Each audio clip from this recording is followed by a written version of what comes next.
여러분, 오늘 말씀을 보면 출애굽기에 대해서 좀 이렇게 나누려고 하는데, 오늘은 첫 번째 시간으로 1장에 대한 말씀을 좀 나누려고 합니다. 현대 사회에서 끊임없이 변화되는 그러한 사회다라고 이야기를 합니다. 그래서 어제의 정보 아니면은 몇 시간의 정보가 금방 바뀌어서 거짓으로 바뀌거나 아니면 쓸모없는 정보로 바뀌는 시대를 우리가 살아가고 있는 것이죠. 그래서 기술의 발전, 그리고 사회의 발전, 그리고 글로벌한 그러한 시대적인 영향을 따라서 우리가 살아가는 모든 사회들이 예전보다는 더 복잡해진 시대를 살아가고 있다라고 이야기를 합니다. 그리고 매 분초를 따지고 또 분초를 우리가 보내면서 누가 한 걸음 더 나아갈 것인가, 누가 더 성공할 것인가, 누가 더 많은 지식을 쌓아나갈 것인가에 대한 부분들을 다투고 싸우는 경쟁을 하는 시대가 오늘날의 시대가 아닌가 생각을 합니다. 그런데 이러한 급변하는 그런 시대 속에서 우리가 잊고 사는 것이 조금 생겨나기 시작한 것이죠. 그것은 바로 나는 누구인가라고 하는 정체성을 우리가 잊고 살 때가 있습니다.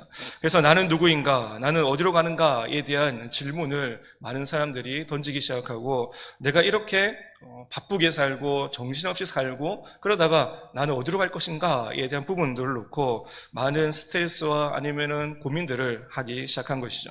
그래서 어떤 사람들은 끊임없이 변화하는 세상의 파도 속에서 우리 인생은 길을 잃은 배와 같다라고도 이야기를 하고 있습니다. 여러분, 출애굽기에는 이러한 질문에 답을 찾아주는 말씀이다라고 여러분 보시면 됩니다. 나는 누구인가? 어디로 가는가? 나는 어떤 사람인가? 어떤 존재인가에 대한 정체성을 분명하게 출애굽기를 통해서 알려주고 있는 것이죠. 하나님께서는 이스라엘 백성들이 애굽에서 노예 생활을 하던 시기에 그들을 기억하셨다라고 말씀하고 있고, 또 그들을 구원하기 위한 하나님의 놀라운 계획을 지금 실행해 나가시고 있다라는 것을 우리에게 말씀해 주고 있습니다. 오늘날 우리가 겪고 있는 고난도 마찬가지죠. 우리가 힘들 때, 어려울 때, 또 나의 상황 가운데 여러 가지 슬픔 가운데, 근심 가운데 있을 때 하나님은 여전히 우리를 기억하고 계시고 또 우리를 바라보고 계시면서 우리를 그 기쁨에 또 슬픔에 아니면은 그 고난에 고통 가운데 있는 그 수렁에서 우리를 건져내신 구원 계획을 가지고 계시는 분이 바로 하나님이시다라는 사실을 우리가 기억해야 하는 것입니다. 그래서 우리는 날마다 하나님 앞에 기도하는 것이죠. 하나님 건져 주시옵소서. 하나님 구원하여 주시옵소서. 나는 할 수 없지만 하나님께서는 계획하심이 있고 하나님께서는 선하심이 있을 줄은 믿습니다 라고 하면서 하나님 앞에 구원의 하나님을 바라보며 기도를 하고 그렇게 하나님 앞에 나아가는 것입니다. 여러분, 출애굽기 첫 장은 이러한 하나님의 구원 계획이 이제 시작되었다라는 것을 알려주고 있습니다. 또한 현대의 많은 사람들은 자기의 가치를 잃어버리고 살아가는 시대다라고도 이야기를 합니다. 이는 사회의 기준에 맞추려고 자기 가치를 생각하거나 아니면 자기의 가치에 대해서 조금 더 나는 이런 사람이야 라고 생각할 겨를이 없기 때문에 세상에 나의 가치를 맞추려고 하기도 하고, 또 타인의 기대에 부응하려고 나의 가치를 좀 더 끌어올려서 아니면 낮추어서 바쁘게 달려가는 우리의 모습들이 있기 때문입니다. 그리고 끊임없이 비교의식 속에서 살아가면서 누가 더 높은가, 누가 더 낮은가, 누가 더 성공할 것인가, 누가 더 잘 될 것인가, 행복할 것인가에 대한 비교의식을 가지고 살아가다 보니까 나는 형편없어 라고 하면서 자기의 가치, 존재를 낮추기 시작하는 그러한 자존감 낮은 모습들이 드러나기 시작한 것이죠. 그래서 많은 그리스도인들도 사실은 세상의 기준을 따라서 자기의 가치관, 그리고 자기의 가치를 평가하는 그러한 사람들이 많이 생겨나기 시작했다라는 것이죠. 그래서 출애굽기의 이야기는 우리의 가치가 하나님께로부터 온다라는 중요한 사실을 이야기해주고 있는 것입니다. 여러분, 한번 따라합시다. 성도의 가치는 하나님께로부터 옵니다. 여러분, 그렇죠? 성도의 가치는 하나님께로부터 오는 것입니다. 왜 그렇습니까? 하나님께서 우리를 창조하셨기 때문이고, 또 하나님께서 우리를 하나님의 백성으로 삼아 주셨기 때문에 세상의 가치에 우리가 짓눌려서 기준에 짓눌려서 나의 가치를 낮추고 떨어뜨리는 것이 아니라 나의 가치를 하나님 앞에 찾으면서 나는 하나님의 구원받은 백성이야, 나는 하나님의 자녀야. 나는 하나님의 일꾼이야. 하나님께서 나를 사랑하시는, 나는 하나님의 놀라운 하나님의 능력을 가진 하나님의 종이야, 일꾼이야 라는 사실을 우리가 인정하고 고백하며 살아가야 하는 것이죠. 그 출애굽기의 그런 말씀들 가운데 이러한 회복들의 말씀들이 계속해서 이루어진다라는 것을 여러분 다시 한 번 더 이야기를 나누고 싶습니다. 여러분, 출애굽기 1장은 이스라엘 백성들이 애굽에서 겪은 고난과 그런 압박, 여러 가지 힘든 것들을 묘사하고 있습니다. 그러나 그들의 고난 속에서도 하나님은 그들을 잊지 않고 계신다. 우리를 잊지 않고 계신다라는 것이죠. 그리고 하나님은 이스라엘 백성들을 구원하시기 위해서 구원의 계획을 미리 세워 놓으셨고, 이제 그 구원의 계획을 성취하시려고 지금 출발하고 계시고 시작하셨다라는 것을 말씀해 주고 있습니다. 여러분, 이러한 말씀으로 인해서 우리는 큰 위로를 받는 것이죠. 맞아. 하나님께서 우리와 함께 하시지. 내가 고통 가운데 있을지라도, 내가 어디 있을지라도 하나님께서 나를 아시고 또 나의 어려움을 지켜보고 계시고, 또한 나의 모든 연약함들을 아시면서 나의 소리를 들으시지라고 하면서 하나님께서 나를 회복시켜 주시는 하나님이시지라고 하는 그런 믿음이 우리에게 생긴다면, 하나님을 향한 그런 신뢰함이 우리에게 생긴다면, 우리는 세상 가운데서 더 힘있게 아름답게 하나님의 영광을 향해서 달려가는 그리스도의 일꾼으로 우리가 설 수가 있는 것입니다. 여러분, 잠깐 본문의 그런 배경을 우리가 좀 살펴보면, 출애굽기 1장은 야곱의 아들들이 애굽에 정착한 이후의 이야기를 이야기하고 있습니다. 이스라엘 자손들은 야곱의 아들들과 그의 자손들로 인해서 크게 번성했고 큰 무리가 되었다라고 성경은 말씀하고 있습니다. 그리고 애굽에서 번성하며 강성한 민족으로 성장했지만, 새로운 애굽의 왕이 등극하고 등장하면서 상황이 완전히 역전되었다라는 것을 이야기하고 있습니다. 그래서 애굽의 새로운 왕은 이스라엘 자손들을 너무 강한 민족이다라고 생각하면서 그들을 두려워하기 시작했고, 그들을 억압하기 시작했다라는 것이죠. 왜냐하면 이스라엘 민족들이 점점점 불안하고 늘어나면서 이 애굽의 사람들보다 더 강했다라는 것은, 그들이 뭔가 무기가 있고 군사력이 강하고 이런 것이 강한 것이 아니라 너무도 수가 많이 불어나니까 이들이 애국과의 적대적인 관계에 있던 그러한 나라들과 손을 잡고 결탁하여서 전쟁이 일어났을 때 도리어 내부에서 애굽을 치지는 않을까라고 하는 그런 두려움이 이 바로왕, 애굽의 바로왕에게 들었던 것이죠. 그래서 바로왕은 더욱더 이스라엘 민족을 억압하기 시작했고, 그들을 종으로 삼기 시작했고, 무거운 짐을 지우고 노예로 삼고 혹독하게 다루는 그런 작업을 계속해서 해나가는 것을 보게 됩니다.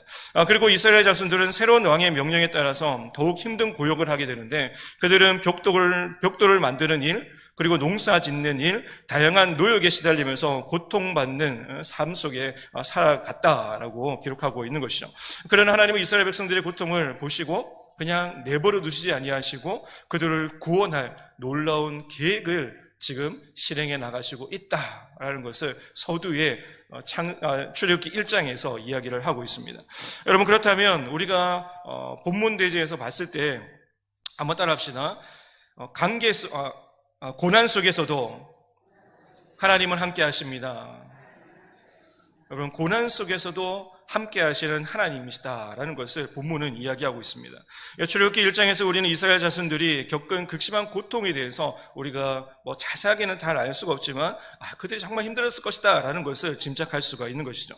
새로운 왕이 억압하고 그들에게 무거운 짐을 지우고 노역하는 그러한 일들, 그리고 종으로 삼는 일들에 시달리면서 그들은 차라리 죽는 것이 낫다라고 여길 정도로 힘든 나날들을 보내었을 것입니다. 그러나 그들은 고난 속에서도 하나님은 그들을 잊지 않았다라는 것이죠. 이스라엘 백성들은 하나님을 잊었을지라도 하나님께서는 이스라엘 백성들을 잊지 않고 그들을 지켜보신다라는 사실로 이야기를 하고 있는 것입니다. 그래서 여러분, 히브리어로 고난이라는 그러한 단어를 살펴보면 아말이라는 그러한 단어인데, 이 단어는 육체적인 고난을 넘어서서 매질을 당하거나 아니면 뭔가 육체적인 그러한 힘든 노동에 대한 고난의 그 선을 넘어서서 더 깊은 정서적인 그러한 고난, 그리고 정신적인 고난, 고통을 동반하고 수반하는, 그러니까 담고 있는 단어인 것이죠. 그래서 고난이라는 것은 육체적인 고난뿐만 아니라 정신적이고 또 정서적인 고난도 많이 겪는 상태를 말하고 있습니다. 그래서 이스라엘 백성들이 겪는 고난은 이러한 고난으로 인해서 삶의 질이 점점점 떨어지기 시작했고, 또 육체가 무너지기 시작했고, 또 영혼마저도 무너지기 시작하면서 그들이 이제 조금 하나님을 찾기 시작했다라는 것이죠.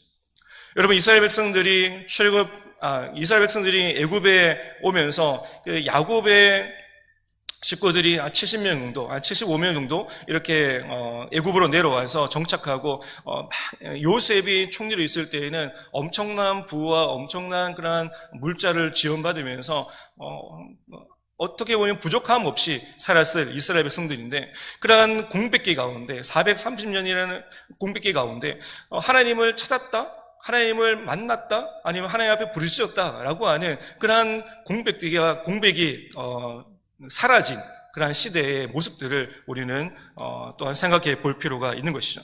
그렇지만 하나님을 찾는 그 시점이 어떤 시점인가 봤을 때, 출애굽기의 말씀에 비추어서 봤을 때 그들이 고난당하기 시작할 때, 그들이 육체가 무너지기 시작하고 정신이 무너지기 시작하고 또 그들의 삶이 무너지기 시작할 때, 더 이상 다른 곳에 기댈 수 없고 다른 곳에 뭔가 소망을 가질 수 없는 그런 그때 하나님을 찾기 시작했고 부르짖기 시작했고, 하나님은 그들의 부르짖음을 들으시고 회복시켜 나가시는 그러한 작업을 하시는 것을 보게 되는 것입니다.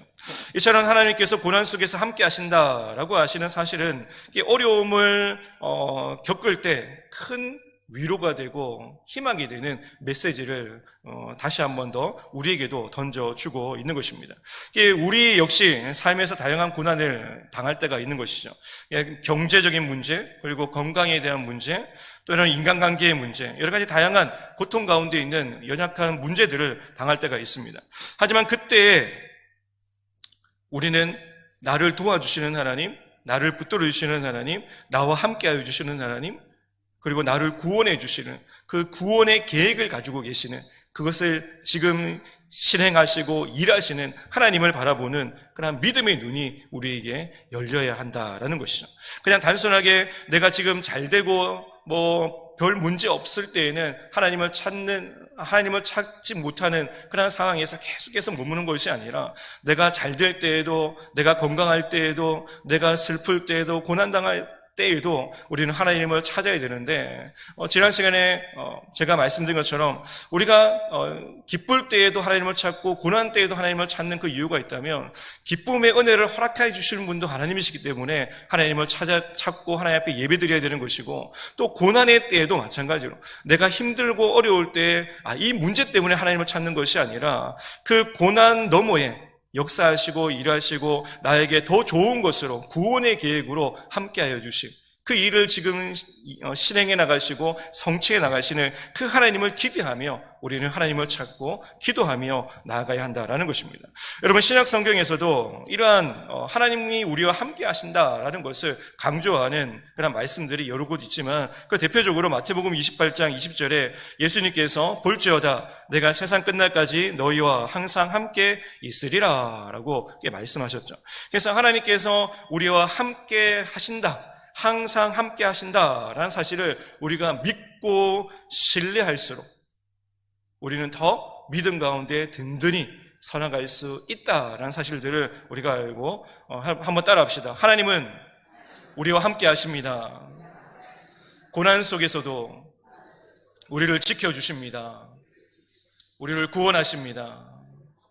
하나님은 계획을 가지고 계십니다. 믿으십니까? 우리를 향한 하나님의 구원의 계획, 은혜의 계획, 축복의 계획을 가지고 계신다. 이 약속의 말씀을 우리가 붙들어야 하는 것입니다. 여러분, 두 번째는 한번 따라합시다. 믿음으로 신실함으로 삽시다. 믿음으로 살아야 되고 우리는 신실함으로도 살아야 한다라는 것이죠. 출애굽기 1장에서 중요한 역할을 하는 인물들이 나오는데, 바로 히브리 산파인 십부라, 그리고 부하라라고 하는 이 산파들입니다. 이들은 왕의 명령, 애굽 왕의 명령을 따라서 히브리 남자아이들을 죽이라라고 명령을 받았지만 우리가 잘 알고 있듯이 하나님을 두려워하여서 하나님을 경외하여서 그 명령을 따르지 않았다라고 성경은 기록하고 있습니다. 그리고 이들은 믿음과 신실함을 가지고 이스라엘 자손의 생명을 구원하는 중요한 역할을 담당하는 것을 우리는 보게 되는 것이죠. 여러분, 여기서 히브리어로 신실함이라는 이 단어가 에무나라는 이 단어인데, 이 단어의 뜻을 살펴보면 그냥 단순하게 하나님을 나는 믿습니다 라고 하는 그러한 단순한 의미가 아니라 그것을 뛰어넘어서 충실하고 신뢰할 만한 상태의 그러한 신실함, 충실하고 신뢰할 만한 믿음을 가진 사람, 이런 뜻을 가지고 있는 것이죠. 그래서 십보라와 부하라는 이러한 이 두 명의 이러한 산파는 그냥 단순하게 하나님께서 지켜주실 거야, 하나님께서 함께 하실 거야, 하나님 바로 왕의 명령보다 하나님은 우리는 더 두려워해 라고 하면서 그냥 거기서 끝나는 것이 아니라 하나님은 반드시 나와 함께 하시고 우리를 지켜주시고, 또 하나님은 바로 왕보다 우리는 하나님을 더 두려워해야 될 그런 존재라는 사실들을 그들은 분명히 알고 고백하는 사람들이었기 때문에 그들은 하나님을 더 잘 알고 하나님을 더 믿고 하면서 충성도를 바로에게 충성하는 것보다, 바로에게 신실함을 가지고 나아가는 것보다 하나님 앞에 더 충성된 사람으로, 하나님 앞에 더 신실한 사람으로 살아가는 것을 보게 되는 것이죠. 그래서 이렇게 그들은 하나님의 명령, 바로의 명령이 아니라 하나님의 명령을 따라서 자기의 생명을 걸고 왕의 명령을 거부했다라고 성경은 기록하고 있는 것이죠. 여러분은 만약에 여러분들이 십보라와 그리고 부하라는 그냥 산파들이었다면 여러분은 어떻게 하겠습니까? 하나님의 명령을 더 두려워하고 하나님 앞에 더 충성하겠습니까? 하나님 앞에 더 신실하게 나아가겠습니까? 아니면 바로의 명령, 그 당시 애굽의 강대국이었던 바로 왕, 권력, 신의 아들이라 불리는 그 바로 왕의 앞에 더 충성되이 신실하게 바로 왕을 섬기겠습니까? 여러분, 우리는 세상 가운데서 이 두 가지 마음을 살아갈 때가 너무도 많습니다. 여러분, 우리가 생명을 걸고 나는 하나님의 말씀을 지킬 거야, 하나님의 말씀에 순종할 거야, 또 하나님의 믿음으로 살 거야 라고 그렇게 다짐하고 결단하지만 어느 순간 우리의 삶이 무너질 때가 있고, 또 세상의 모든 어려움과 무거운 그런 짐들이 우리에게 막 몰아칠 때 하나님이 아닌 세상을 더 두려워하기 시작하고 세상을 더 신뢰하며 세상을 섬기는 우리의 모습들이 생겨나게 된다라는 것이죠. 그래서 나는 어느 편에 있는가를 분명하게 우리는 점검해야 한다라는 것입니다. 여러분, 그리고 산파의 이 믿음을 가지고 신실함이라고 기록하고 있는데, 이 하나님은 그들의 신실하심을 보고 어떻게 하셨습니까? 축복하셨다라고 기록하고 있습니다. 그리고 우리는 하나님께서 하나님 앞에 믿음을 지키고 충성스럽게 하나님 앞에 신실하게 나아간 그 믿음을 가진 그 사람에게 하나님께서 축복하여 주시는 이 장면을 통해서 나도 믿음을 지켜야 되겠구나, 나도 이 산파들처럼 하나님을 더 두려워하고 하나님을 경외하고 또 신실하게 하나님을 섬김을 통해서 하나님께서 주시는 그런 축복을 나도 누려야 되겠구나라는 사실들을 우리가 알고 깨닫게 된다라는 것입니다. 그래서 성경에서 중요하게 다루는 것이 있다면 신실함이라는, 신실함. 여러분, 히브리서 11장의 믿음장이라고 이렇게 말씀하고 있는데, 성경에 히브리서 11장에 많은 성도들이 나오고 있는 모든 사람들을 보며 모두가 다 신실함으로 하나님을 따랐다라고 기록하고 있는 것이죠. 하나님께서 그들의 신실함심을 보시고 그들을 사자굴에서, 사자 입에서 건지기도 하시고, 또 죽음에서 피하기도 하시고, 또 어려운 상황 가운데서 건져내시는 모든 장면, 죽음을 앞두고서는 그 가운데 하나님께서 믿음을 더하여 주셔서 천국을 바라보게 하시는 그 하나님의 놀라운 역사들이 누구에게 나타났냐면 그 신실한 믿음을 가진 성도에게 나타났다라는 것입니다. 세상도 아니면 하나님도 중간에 기웃기웃거리면서 양다리 걸치면서 살아가는 그 어정쩡한 그러한 성도에게 하나님의 놀라운 은혜의 역사들이 나타나는 것이 아니라 정말 목숨을 걸고 하나님 앞에 충성된 그런 하나님의 종들에게, 목숨을 걸고 하나님만을 신뢰하는 그런 믿음의 사람들에게 하나님께서는 축복하시고 하나님의 놀라운 은혜의 역사들을 나타나셨다는 사실들을 우리가 알고, 오늘 우리의 말씀을 통해서 하나님 앞에 신실한 믿음을 가진 우리 성도님들이 다 되시기 바랍니다. 여러분, 세상이 어떠하든지 상관없이 세상보다 더 크신 하나님을 여러분 두려워하시고 하나님을 경외하며 나아가는 우리 성도님들이 다 되시기 바랍니다. 여러분, 마지막으로 세 번째는 따라합시다. 하나님의 구원 계획이 있습니다. 여러분, 믿으십니까? 우리의 삶 가운데도 마찬가지입니다. 하나님의 구원 계획이 있다라는 것이죠. 우리의 자녀를 위한 하나님의 계획하심이 있고요, 또 우리의 삶에 대한 하나님의 계획하심이 있고요, 우리 교회에 대한 하나님의 계획하심이 있다라는 것을 잊지 말아야 합니다. 여러분, 출애굽기의 1장에서 이스라엘 자손들은 겪는 그 고난과 그 속에서 하나님을 준비하시는 구원 계획이 이제 시작되었다라는 것을 알려주고 있는 것이죠. 자, 이는 우리에게 하나님의 구원 계획이 항상 우리와 함께하고 있고, 또 우리의 삶에도 여전히 동일시하게 나타나고 있고, 또 우리에게 주어진 하나님의 축복이라는 사실들을 우리는 잊지 말아야 하는 것입니다. 여러분, 히브리어로 구원이라는 단어를 보면 예사라는 단어인데, 이것은 단순하게 위험에서 벗어나는 것을 뜻하는 것이 아니라 안전하고 평안한 상태로 인도하여 주신다라는 것을 의미하고 있는 것이죠. 하나님께서 우리를 구원하신다라는 것은 애굽에서 벗어나게 하시는 것, 단순히 이것이 아니라 애굽에서 벗어나게 하실 뿐만 아니라 안전하게 또 그들을 보호하시면서 그들을 평안 가운데 하나님께서 이스라엘 백성들을 애굽에서 벗어나게 하시고 인도하여 주신다라는 것을 의미하고 있듯이, 우리의 삶에도 하나님께서 구원 계획을 가지고 계시는데, 하나님께서 우리의 삶을 고난 가운데 있을 때, 어떠한 상황 가운데 있을 때라도 하나님을 믿고 신뢰할 때 우리를 건져내실 때 우리를 가장 안전하게, 또 우리에게 평안을 주시면서 우리를 인도하여 주시고 또 우리의 길을 열어주시는 그 하나님을 신뢰하며 나아가는 우리 성도님들이 다 되시기 바랍니다. 여러분, 출애굽기 1장에서 하나님은 이스라엘 자손들을 구원하시기 위해서 첫 번째 이 스텝을 이제 밟으시는데, 이는 모세를 통한 구원의 이야기로 이어지기 시작했고, 결국 이스라엘 자손들이 애굽에서 자유케 되는 큰 사건으로 이루어지기 시작하고, 또 이러한 사건이 계속해서 이루어지면서 결국에 하나님의 처음에 약속하셨던 그 약속, 아브라함이 주셨던 그 약속, 그 다시 고향 땅, 가나안 땅으로 내가 너희를 돌아오게 하겠다라고 말씀을 하신 그대로 그들을 건져내시고 구원하셔서 가나안 땅으로, 약속의 땅으로 이스라엘 백성들을 옮겨 심어 놓으시는 그런 하나님의 놀라운 구원 계획이 이루어지는 과정이 바로 1장에서 나타나고 있는 것입니다. 그러므로 고난 속에서 하나님께서 우리를 잊지 않으시고, 그리고 우리를 구원하시기 위해서 계획을 가지고 계시고, 또 우리와 함께 하신다라는 사실로 인해서 여러분, 다시 한 번 더 하나님을 더 신뢰하시고 하나님을 바라보시면서 여러분, 하나님 앞에 기도하며 나아가는 우리 성도님들이 다 되시기 바랍니다. 여러분, 어느 작은 마을에 한 노인이 있었습니다. 그는 평생을 바다에서 일을 하며 살았는데, 그의 삶 가운데 고난이 있을 때, 역경이 있을 때 하나님 앞에 늘 기도했다고 합니다. 하나님, 내 고난 가운데 있습니다.